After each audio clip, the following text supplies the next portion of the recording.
Unit 10, Lesson 1, Angles, their measures, and the unit circle. In this lesson, we want to understand radian measure of central angles, determine the angle measures of coterminal angles, and find the arc length and the area of a sector of a circle. First of all, a central angle is one with the vertex at the center of the circle.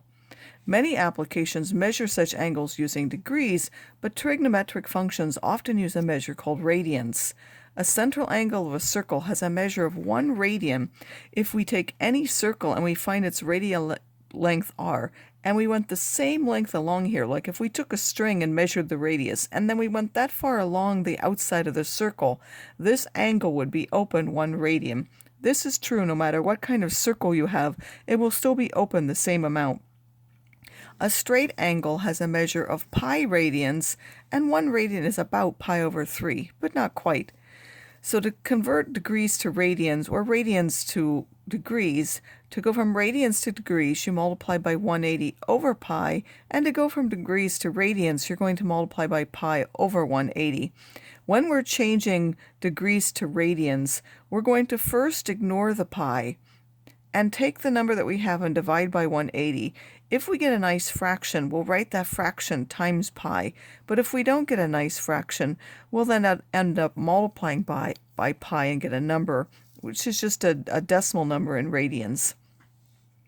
A unit circle is a circle centered at the origin with a radius of 1. So 1 radian will be an arc length of 1 on the outside of that.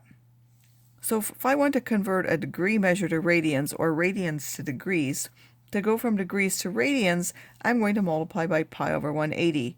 Then I'm going to calculate 80 over 180 and see if that's a nice fraction. In this case it is, it's 4/9, so I write 4/9 pi. If I have pi over 5 radians and I wanted to go degrees, I multiply by the opposite, 180 over pi. The pi's cancel and I just have 180 divided by 5, or 36 degrees. 35.5 degrees, again, I want to multiply by pi over 180. And if I do that, it gives a fraction, which in this case is 17 over 360. That's not a very nice fraction because it doesn't have a very small denominator, so I'm simply going to multiply by the pi now and write that as 0.6196 radians. There are certain values that we want to know very quickly, and you should be able to get them without hardly thinking. You should memorize that 30 is pi over 60, because pi is 180. 180 over 6 gives me 30. 45 is pi over 4. Again, 180 over 4 gives me 45. 60 is pi over 3, because 180 divided by 3 is 60. 90 is pi over 2. 180 is pi itself. 270 is 3 pi over 2, and 360 is 2 pi. You should know all 7 of these values just like that. So make sure you start today to memorize those values. You should also be able to get related ones easily. For example, 5 pi over 6 should be 5 times this, so it's 150. 5 pi over 4 should be 5 times this value, or 225. 2 pi over 3 should be twice this value, or 120. But again, that requires you to know those 7 values very easily. Now we're going to think of how can we extend this to other angles that we don't usually think of. We're going to rotate a ray around its vertex. The initial side is the beginning side of the ray. The terminal side will be the final position of the ray. So I take one ray, it starts here, and then I rotate it. That will go through an angle. If I rotate it counterclockwise, that is called a positive angle. If I rotate it in the clockwise direction, that's considered to be a negative angle.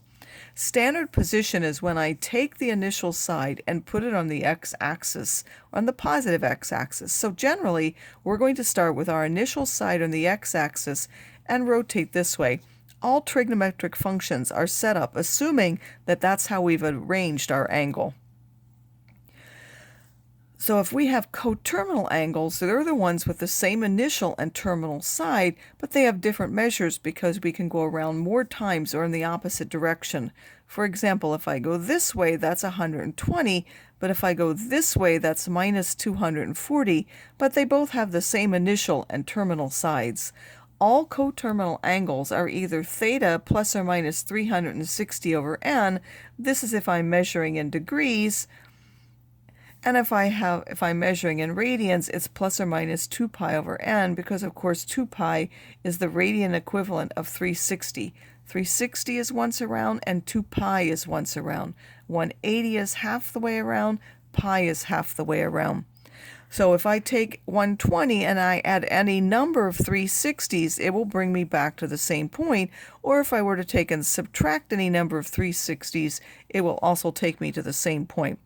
So find all the angles coterminal with the given angle, giving the first 4 positive and the first 4 negative ones specifically. So if we start out with an angle of 35 degrees, of course, since we're working in degrees, coterminal ones, we're going to add plus or minus 360 over m. So if I take 35 and add 1 360, that's 395. If I add 2 360s, that's 755. 3 360s added to that gives me this number, and 4 360s added to 35 gives me this number. I can also subtract 360s. So 35 minus 360 is minus 325. 35 minus 2 360s is minus 685, and so on. If we have radians, such as this one, when we have pi over 4 radians, the only difference is that coterminal angles are going to be that angle plus or minus 2 pi n instead, where n, of course, has to be an integer. So if I take pi over 4 and add 1 2 pi, I get 9 pi over 4. If I add 2 2 pi's, which is 4 pi, I get 17 pi over 4. If I add 3 2 pi's, I get 25 pi over 4, and so on. This is by subtracting the 2 pi's. So I would subtract pi over 4 minus 2 pi, pi over 4 minus 2 2 pi's, which is 4 pi, pi over 4 minus 6 pi, pi over 4 minus 8 pi, and so on. Just so that you know, of course, make sure that in this unit we're going to be switching between degrees and radians or not. So if we're just calculating like this, you don't need to worry about your calculator. But eventually we're going to get to trig functions. If we're using any of the functions, the trigonometric functions themselves, then the mode our calculator is set in is important. Up here at the moment, mine is set in degrees. If I want to change it to something else, I have to push the mode button, and then if I push radians, that will now change it to radians. Again, for most calculations, that doesn't make any difference. Unless you're using one of these buttons, it doesn't matter whether it's in degrees or radians. And that's true like here when we're calculating. It makes no difference what it's set in. Once we have our angles, though, and we want to find different things, one of the things we want to find are the area of so if we have a section of a circle, we want to find the arc length or the area of this sector of that circle. It has an angle theta. There's a radius of r. Now, we did it before in geometry a different way. We used the fraction that it was out of the angle and then multiplied by the circumference. Well, that's the same thing here. But in this unit, we're going to use the radian formula, which is this one. So in order to get used to radians and how to use them, we're going to always use this formula. We could, of course, do that this way, but in this unit, we're going to use these two formulas. So for this, the angle theta must be in radians. Again, make sure that you know that if you're given in degrees, you have to change to radians. These two formulas assume that theta is in radians. So the arc length, how long this is simply r times the angle, theta. And that has to do with the definition of what a radian is. And then the area is 1/2 theta r squared. So on this example, it says, if a circle of radius 5 inch has a central angle of 28 degrees, what is the length of the intercepted arc, and what is the area of the sector? Well, the first thing we have to do is change our angle to radians. So I have to take 28 times pi over 180. Again, I take the 20 over 180, change that into a fraction, that's 7 over 45, and then I can just write the pi for now. So the arc length is the radius times the angle, 7 pi over 45, which gives me 7 pi over 9. I'm going to change that into a degree measure, so I have to actually multiply by the pi. That's 2.44. Again, make sure you know where the pi button on your calculator is as well. So I'm going to take 7. The pi button is over here above this caret symbol, so that's second pi, and then I'm going to divide by 9. That will simply give me my my inch measure here, 244. Then the area is 1/2 of theta times r squared.